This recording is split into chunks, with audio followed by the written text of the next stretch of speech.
Heart disease is one of the top killers of men and women, but a new study in the New England Journal of Medicine finds the Mediterranean diet can cut your risk. It could mean big changes in how we keep our hearts healthy. Dr. Aronne runs the comprehensive weight control program at New York Presbyterian Weill Cornell Medical Center.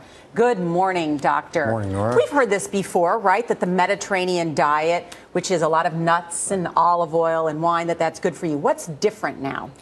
This study proves that you can reduce the risk of having a stroke or heart attack if you follow a Mediterranean diet. And reduce heart disease by 30%, which is a lot. That's a lot. Yeah. In the other arm of this trial, so they compared it to another diet where they asked people to lower their fat intake. They didn't do a very good job of it, so it's really not a low-fat diet versus the Mediterranean diet. It's really the Western diet versus the Mediterranean diet. And how do you use the olive oil?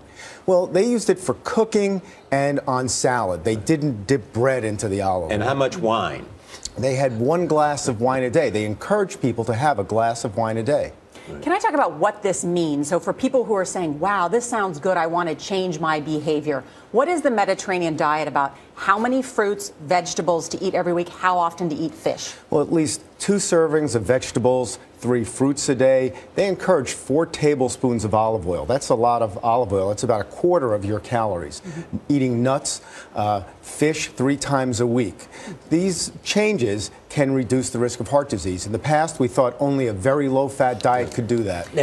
Go ahead. Can I just say also, not just fish 3 times a week, but also legumes, beans, lentils, right. also 3 times a week. Yeah, That's right. And a glass of wine a day. Let me just, did you interrupt this study? I mean, you were conducting the study and the results were so good, you felt like you had to get out before you complete the study? The study was interrupted because the results were so good, though the people monitoring the study said we can't continue. All right, Dr. Aronne. Thank you. Great to see you. Great information. Thanks so much.